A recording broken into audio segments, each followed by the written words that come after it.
I think we'd all agree that if you just put money into any tool and then just let it sit, it's not going to give you the results that you are looking for. So that's true of a TFSA as much as a whole life policy. So we're wanting to make sure that we're growing our money.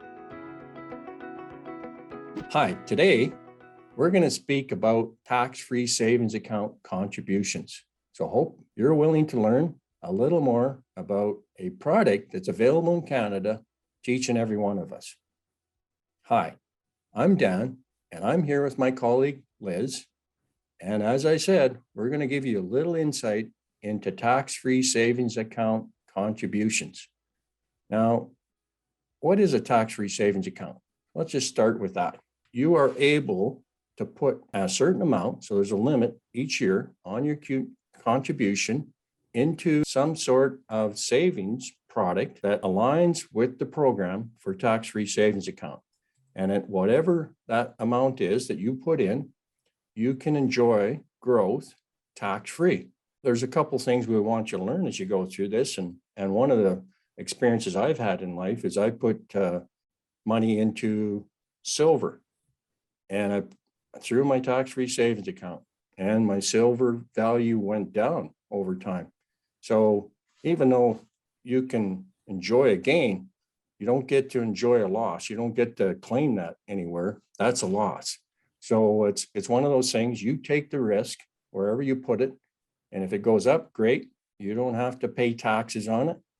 And the other thing I always want you to be aware of, there is the odd exception. So there's the odd foreign dividend kind of account that you can get involved in it through your tax-free savings account, where you would have to pay the foreign dividend tax. But as a rule, you can actually make contributions, and those things can grow without any tax being incurred. So you're paying it, you're buying it on an after-tax dollar, and it starts to grow, and everything that grows in there is basically tax-free. So Liz, what's your experience, and what has your experience been around tax-free savings accounts and the contributions that we can put into it? Let's talk a little bit about that. So I'm just going to share my screen. So this is actually on the Ascendant website. So you're welcome to go to Ascendant Financial, and you can .ca, and you can get this information. The tax-free savings account started in 2009, and each year the government issues, usually towards the end of the year, they let the Canadian public know how much the contribution room will be for the following year. So in 2021, for example, we were able to contribute $6,000. So if you can see here on what I've listed here, you can see that if you have been contributing every year since 2009, the maximum that you could have put into the account, so just to be clear, this is the amount that you can put in, not necessarily the amount it might have grown to, but the amount that you can put into is $75,500. So that's the current lifetime limit. Very soon, the next amount will get released as to what the amount that can be put in for 2022. So things to understand about a tax-free savings account is that there is a maximum that you can put in each year. If you exceed that maximum over the amount that you're allowed to contribute, then you may get charged interest until the date in which that over contribution is withdrawn. And it's also important to understand that if you say grow the 75,000 to, let's say, 100,000, and you pull that 100,000 out in a year, so just say you take it out in 2021, you are actually able to put the full 100,000 back in, because that's the amount that you've created of the room yourself in the account. However, you need to wait until the following calendar year to do that. So if you take money out in one calendar year, you need to wait until the following calendar year to put money back in. So that's a really important part of how the tax-free savings accounts work in Canada. Dan, do you have anything you want to add to that? Yeah, no, that's a really good point, because I've known people that have, had to pay the fees for, putting back contributions before they were entitled to. So be aware, whatever product it is that you're using, make sure you understand what the rules are, because there's nothing more frustrating than getting, finding something else out after the fact and it costs you. So yeah, the key thing I like to speak about this table, it's like one of the things that jumps out to me every time I look at it is, who's in control? Hmm. And pretty obvious as you look at this, the government controls how much we can put into it. And, as you can see, we had those years where the contribution levels went all the way up to 10,000 and then they were pulled back.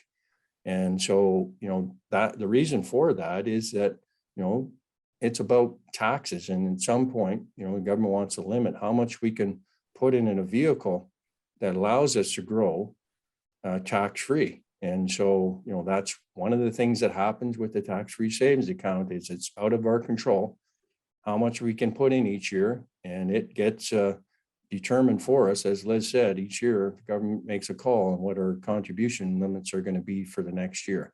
So a lot of great upsides with tax-free savings account.